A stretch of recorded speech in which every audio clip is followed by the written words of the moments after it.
RJ Classes 2.0। नमस्कार दोस्तों, मैं आरजे सिद्धार्थ आरजे क्लासेस 2.0 में आपका स्वागत करता हूं। दोस्तों, आज कक्षा 7 की NCERT हम पढ़ेंगे सेल। दोस्तों, सेल किसे कहते हैं, सेल कितने प्रकार की हैं और सेल दोस्तों कैसे बनी या कैसे बनती हैं, इनका अध्ययन करेंगे कक्षा 6 की किताब NCERT से कक्षा 6 के लेवल से। दोस्तों, जो विभिन्न प्रतियोगी परीक्षाओं के लिए बहुत महत्वपूर्ण होगा और दोस्तों बहुत ही अच्छे तरीके से मैं समझाने का प्रयास करूंगा और एक बेस लेके चलूंगा दोस्तों, जिससे आपको आगे हमारे वीडियो देखने में या कहीं और ज्योग्राफी पढ़ने में तकलीफ ना हो। तो देखते रहिए, जुड़े रहिए हमारे साथ दोस्तों। पढ़ते हैं आज हम सेल। दोस्तों, सबसे पहले सेल किसे कहते हैं ये जानना ज़रूरी है। सेल होता क्या है दोस्तों, मैंने बताया था भूपर्पटी। तो भू या पृथ्वी की या भूपर्पटी, तो पृथ्वी की परपटी बनाने वाले खनिज पदार्थ के किसी भी पिंड को सेल कहा जाता है। किसी भी पिंड को दोस्तों या किसी भी प्राकृतिक पिंड को सेल कहा जाता है। आप इस तरह लिख सकते हैं, चाहे तो लिख लीजिए, मैं बोल रहा हूँ दोबारा। पृथ्वी की परपटी बनाने वाले खनिज पदार्थ के किसी भी प्राकृतिक पिंड को सेल कहा जाता है। सेल 3 प्रकार की दोस्तों होती हैं, इनको हम 3 प्रकार से पढ़ेंगे। देखिए कौन कौन सा प्रकार इनका है, बहुत अच्छे तरीके से समझाने का मैं प्रयास करूंगा और जितना हो सकेगा मैं सरल शब्दों में बताऊंगा दोस्तों। पहली दूसरी कोई सेल नहीं, हम बात करते हैं दोस्तों आग्नेय सेल की। सबसे पहले किसकी? आग्नेय सेल की। आग्नेय सेल को और किस नाम से जाना जाता है दोस्तों? तो प्राथमिक सेल। प्राथमिक सेल दोस्तों किस नाम से जाना जाता है? प्राथमिक सेल के नाम से। या ये दोस्तों अंग्रेजी में इग्नियस भी हम कह सकते हैं। इग्नियस सेल भी दोस्तों इसको हम कह सकते हैं।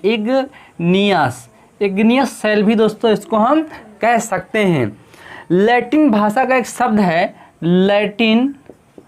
लैटिन भाषा का एक शब्द है दोस्तों, वो शब्द है इग्नियस। क्या है? इग्नियस या इग्निस हम कह सकते हैं। इग्निस शब्द दोस्तों है जिसका अर्थ आप हमारे साथ नोट करते रहेंगे दोस्तों, जिसका अर्थ अग्नि होता है। लैटिन भाषा में अग्नि होता है। मैंने आपको बताया था कि लैटिन, ग्रीक, हम इन्हीं शब्दों से ही अर्थ को क्यों निकालते हैं, क्योंकि ये मृत भाषाएं हैं। अब इनकी ग्रामर में या इनके शब्दों में कोई बदलाव होने की संभावना नहीं है, इसलिए ग्रीक या लैटिन शब्दों को ही दोस्तों हम लोग लेते हैं। अब ये चट्टानें जो दोस्तों हैं, ये लावा से बनी चट्टानें हैं। आग्नेय चट्टानें हमारी लावा से बनी हैं। लावा से बनी चट्टानें और ये प्राथमिक चट्टानें कहलाती हैं। अगला दोस्तों हम बात करते हैं आग्नेय चट्टानें या आग्नेय शैलें आपकी हो गई। फिर मैं बात करता हूँ अवसादी चट्टानों की बात करता हूँ। किसकी? अवसादी चट्टानों की बात करता हूँ। फिर दोस्तों मैं अवसादी चट्टानों की बात करता हूँ। इसको सेंडीमेट्री के नाम से भी जाना जाता है। सेंडीमेट्री के नाम से भी जाना जाता है। सेंडीमेट्री के नाम से भी दोस्तों जाना जाता है। लैटिन भाषा में जिसका एक अर्थ है या लैटिन भाषा से जो शब्द लिया गया है दोस्तों सेंडीमेंटम। क्या? सेंडीमेंटम दोस्तों, जिसका लैटिन भाषा में एक अर्थ है या शब्द है जिसका दोस्तों अर्थ होता है स्थिर। अर्थ जो हिंदी में लेंगे उसका अर्थ होता है स्थिर।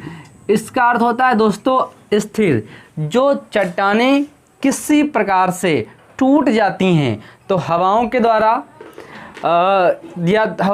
धूल कण जो लाए जाते हैं उनके जमाव से वो दृढ़ या अवसादी दृढ़ अवसाद जो लाए जाते हैं उनके जमाव से जो सेल बनती है उसको हम अवसादी सेल के नाम से जानते हैं। दोस्तों, इसमें जीवाश्म भी पाया जाता है। क्या पाया जाता है? जीवाश्म भी पाया जाता है। इसमें जीवाश्म भी पाया जाता है। इसमें जीवाश्म नहीं पाया जाता है। इसमें जीवाश्म नहीं पाया जाता है दोस्तों। इनको हम पवित्र शैलें या पवित्र चट्टानों के नाम से भी जानते हैं। पवित्र शैलें या पवित्र चट्टानों के भी नाम से दोस्तों जानते हैं। फिर आगे बात करें कायांतरिक चट्टानें, कायांतरिक चट्टानें। दोस्तों कायांतरिक चट्टानें आग्नेय शैल और अवसादी शैल, इनके दोस्तों रूप परिवर्तन से जो चट्टानें बनती हैं वो सारी चट्टानें कायांतरिक चट्टानें होती हैं, जिसको दोस्तों मेटाफोर्फिक, जिसको एक शब्द है मेटाफोर्फिक के नाम से भी जाना जाता है। मेटाफोर्फिक के नाम से भी जाना जाता है। मेटामोर्फोस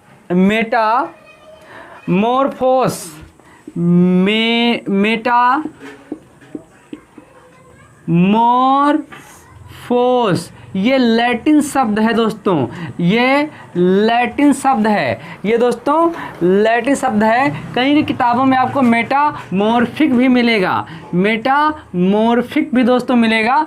दोनों भाषा ही उच्चारण में अलग भिन्न भिन्न किताबों में उच्चारण में दिक्कत हो सकती है।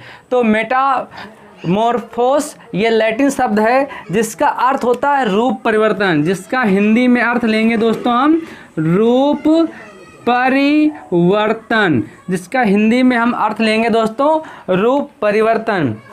चट्टानों के रूप बदलने से जो बनी चट्टानें अर्थात आग्नेय और शैलें या जो जितनी भी चट्टानें होती हैं उनके रूप परिवर्तन से जो बनी चट्टानें होती हैं वो कायांतरिक चट्टानें कहलाती हैं।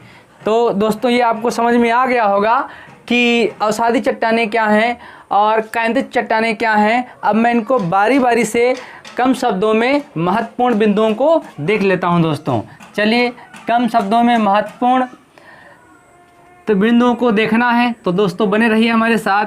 अब बात करता हूं आग्नेय शैलों की, सिर्फ मैं बात करूंगा अभी दोस्तों आग्नेय शैलों की बात करूंगा, सिर्फ मैं आग्नेय शैलों की बात करूंगा। तो आग्नेय शैलें दोस्तों हमारी दो प्रकार की होती हैं। आग्नेय शैलें हमारे दो प्रकार होती हैं। अंतर्वेदी शैलें, कौन सी? अंतर्वेदी शैलें और दोस्तों बहिर्वेदी। तो अंतर्वेदी शैलें और दूसरी दोस्तों होती हैं बहिर्वेदी शैलें।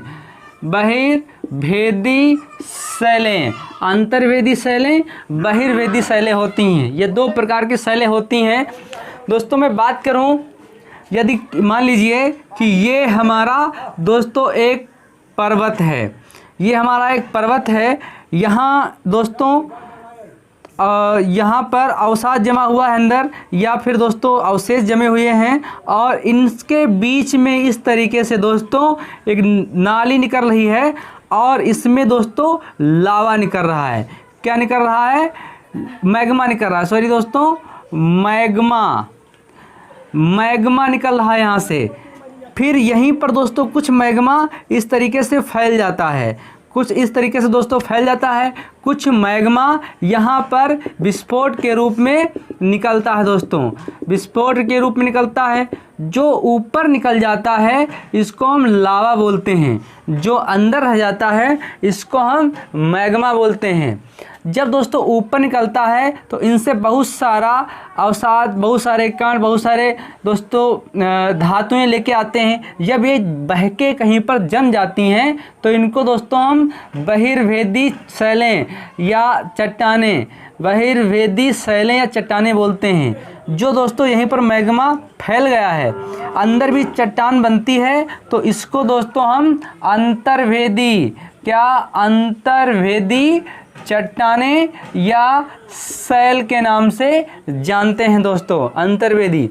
तो आपको समझ गए होंगे कि ये ज्वालामुखी पर्वत है और ये ज्वालामुखी यहाँ से फट रहा है, यहाँ पर ज्वालामुखी फट गया। जब इनसे दोस्तों यहाँ से जो निकला, जो ऊपर पहुँच गया वो लावा कहलाया, जो अंदर रह गया ये मैग्मा कहलाया। ये दोनों जब ठंडे हो जाते हैं तो चट्टानों के रूप में दोस्तों परिवर्तित हो जाते हैं। तो दोस्तों इस बहाव को यहाँ पर बेसाल्ट कहा जाता है। क्या कहा जाता है? बेसाल्ट कहा जाता है। बेसाल्ट कहा जाता है दोस्तों तो मैं आगे फिर इसके बारे में बात करूं कि इनसे दो पत्थरों का निर्माण होता है, जिसमें एक पत्थर दोस्तों ऐसा है जो हमारे आपके घरों में मिल जाता है, मैं उसकी भी दोस्तों चर्चा करूंगा। बात करूं दोस्तों बेसाल्ट और ग्रेनाइट, यहाँ तो जो बहाव है इसे जो जमा पत्थर बेसाल्ट कहलाता है, जो यहाँ पर जम गया इससे जो पत्थर बनेगा वो ग्रेनाइट बनेगा। क्या बनेगा? ग्रेनाइट बनेगा दोस्तों, ये ग्रेनाइट बनेगा।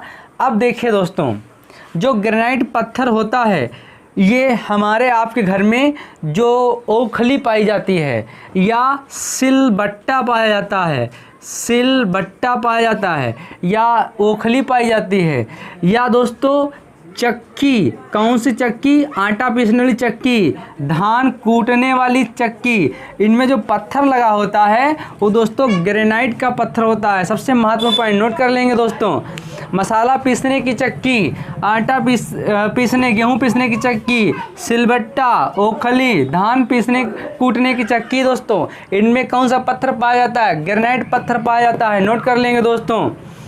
यदि आगे दोस्तों हम बात करें तो मैं फिर वही दोहराना चाहूँगा कि जब कोई ज्वालामुखी निकलता है या फटता है तो दोस्तों उससे निकला हुआ मैग्मा जब ऊपर पहुंच जाता है पृथ्वी के तब वो लावा कहलाता है। ठंडा जब होता है तो चट्टानों का निर्माण होता है, उन चट्टानों से जो पत्थर प्राप्त होता है उसको बेसाल्ट कहा जाता है।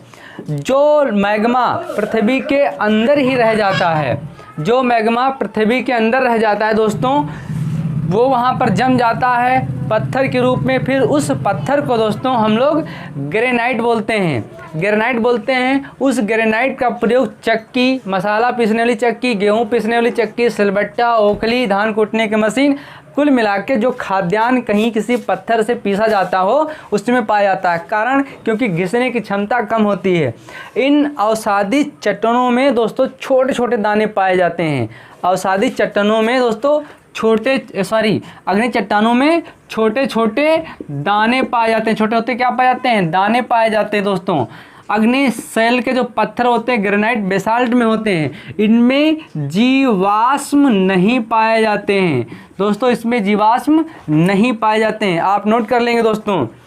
इनकी संरचना कुछ महीने दोस्तों, इनकी संरचना कुछ महीनों में नहीं सालों में ही दोस्तों काफ़ी समय लग जाता है संरचना होने में। बार बार ज्वालामुखी फटते रहते हैं, उन पर लावा मैग्मा जमता रहता है, इस तरीके दोस्तों पाए जाते हैं। इनमें महीन या छोटे छोटे दाने भी दोस्तों पाए जाते हैं। दक्कन का पठार दोस्तों, बात करें दक्कन का पठार, दक्कन का पठार इसका दोस्तों उदाहरण है। दक्कन का पठार बेसाल्ट सेलों से ही बने हैं। जो दक्कन का पठार है दोस्तों, ये कोई भी जो पठार होगा वो दोस्तों अधिकांशतः बेसाल्ट सेलों से ही बना होगा, क्योंकि ग्रेनाइट पत्थर जमीन के नीचे होता है। दोस्तों द्रवित मैग्मा कभी कभी पृथ्वी के अंदर ही रह जाता है, जिसको हम ग्रेनाइट के पत्थर के नाम से जानते हैं। द्रवित मैग्मा जब पृथ्वी के ऊपर आ जाता है तो दोस्तों वो हम बेसाल्ट के पत्थर के नाम से जानते हैं। तो दोस्तों अब आगे हम देख लेते हैं अवसादी शैलें। तो मैं आशा करता हूँ कि समझ में आ गया होगा। अब हम देखेंगे दोस्तों अवसादी शैलें। अवसादी शैलें, अवसादी शैलें। अब दोस्तों बात करें अवसादी शैलों की, तो अवसादी शैलें इनमें दोस्तों जीवाश्म पाया जाता है। क्या पाया जाता है? जीवाश्म पाया जाता है। नोट कर लेंगे दोस्तों, इसमें जीवाश्म पाया जाता है। शैलें, जो शैलें दोस्तों हैं विभिन्न कारणों से टूट जाती हैं। जैसे कि आपकी कोई भी सेल है, जैसे आपका रूपांतरित सेल हो गया या अग्नेय सेल हो गया, जब ये किसी कारण से टूट जाती हैं तो इनका अवसाद, इनका कण हवाओं के द्वारा या किसी माध्यम से किसी एक स्थान पर पहुंच जाते हैं तो वहाँ पर दोस्तों एक चट्टान बन जाती है। उस चट्टान को हम अवसादी सेल कहते हैं। उस चट्टान को हम क्या कहते हैं? अवसादी सेल कहते हैं। ये अवसाद हवा के द्वारा एक स्थान से दूसरे स्थान पर ले जाए जाते हैं। अवसाद दबकर कठोर होकर सेल का निर्माण करता है। जब ये अवसाद यहाँ पर जाता है, कोई दोस्तों दृढ़ अवसाद या फिर कोई कमज़ोर अवसाद हो, वो जब जाएगा यहाँ पर और दबकर कठोर हो जाएगा। जब दबकर कठोर हो जाएगा तो इससे सेल का निर्माण होगा। वो सेल अवसादी सेल कहलाएगी। वो सेल क्या कहलाएगी? अवसादी सेल कहलाएगी। इनके दोस्तों यदि उदाहरण की बात करें तो बलुआ पत्थर क्या है? बलुआ पत्थर। इनके उदाहरण की बात करें तो बलुआ पत्थर। बलुआ पत्थर दोस्तों अवसादी सेलों का ये उदाहरण है। बलुआ पत्थर अवसादी सेलों का उदाहरण है। इसमें जीवाश्म नहीं पाए जाते हैं, सबसे महत्वपूर्ण पॉइंट ये। अगला दोस्तों बात कर लेते हैं रूपांतरित सेलों की। दोस्तों हम बात करेंगे किसकी बात करेंगे? रूपांतरित सेलों की बात करेंगे। रूपांतरित सेल, रूपांतरित सेलों की बात करेंगे दोस्तों। जब कभी अग्नि सेल प्लस अवसादी सेल इनका जब रूप बदलता है तब रूपांतरित सेलों का निर्माण होता है। तब दोस्तों रूपांतरित सेलों का निर्माण होता है। कैसे? कहीं उच्च दाब कहीं निम्न दाब के कारण जब इन सेलों में कोई परिवर्तन होता है, चाहे वो टूट कर जाएं, पिघल कर जाएं या किसी माध्यम से दोस्तों उनमें विकार आ जाए या दोस्तों कोई परिवर्तन आए, तब एक चट्टान का निर्माण होता है। वो चट्टान रूपांतरित चट्टान कहलाती है। बात करूं दोस्तों, ये रूपांतरित होती रहती हैं, बदलती रहती हैं। जैसे चिकनी मिट्टी, चिकनी मिट्टी से दोस्तों क्या बनता है? स्लेट बनता है। चिकनी मिट्टी, चिकनी मिट्टी से स्लेट बनता है। चिकनी मिट्टी से दोस्तों स्लेट बनता है। चूना पत्थर से दोस्तों संगमरमर बनता है। चूना पत्थर से संगमरमर बनता है। कोयला दोस्तों बात करें, क्या? कोयला दोस्तों कठोर हो जाता है तब ये हीरा बनता है। यदि हम कोयले की बात कर लें तो हीरा बनता है। ये दोस्तों दबल जाता है या दब जाता है तो उससे हीरे का निर्माण होता है।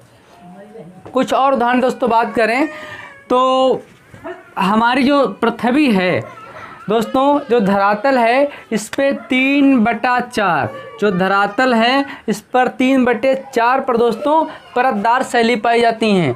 पृथ्वी के या धरातल पर 3/4 स्थान पर परतदार शैलें पाई जाती हैं दोस्तों। कुछ इसमें रूप परिवर्तन की यदि हम बात कर लें तो मूल चट्टान, जैसे कोई मूल चट्टान है, मूल चट्टान, और इधर रूपांतरित चट्टान। तो दोस्तों यदि हम इनकी बात कर लें तो जैसे ग्रेनाइट, ये मूल है। ग्रेनाइट ये बदली तो काहे में दोस्तों बदलेगी? ये नीस में इसको बदला जाएगा। काहे में? नीस में ये बदल जाएगी। दोस्तों यदि बात करें बलुआ पत्थर की बात करें, इनके परिवर्तन रूप याद कर लेंगे, पूछे जाते हैं। बलुआ पत्थर दोस्तों बात करें तो ये क्वार्टजाइट पत्थर की बात करें। पाषाण काल में यदि बात करें हम दोस्तों, क्वार्टजाइट पत्थर से ही चापर चापिंग जैसे औजार बनते थे। ये इतिहास मैंने आपको बताया है, उसमें क्वार्टजाइट पत्थर का वर्णन आया है। तो बलुआ पत्थर से क्वार्टजाइट पत्थर बना। क्वार्टजाइट पत्थर से पाषाण काल में औजार बनते थे। चूना पत्थर से संगमरमर हमने आपको बताया। चूना पत्थर से संगमरमर हमने आपको बताया। चूना पत्थर से संगमरमर बताया। कोयला से ग्रेफाइट और हीरा। कोयला से दोस्तों ग्रेफाइट और हीरा ये बना। ये भी दोस्तों हीरा एक प्रकार का चट्टान का ही रूपांतरित रूप है दोस्तों।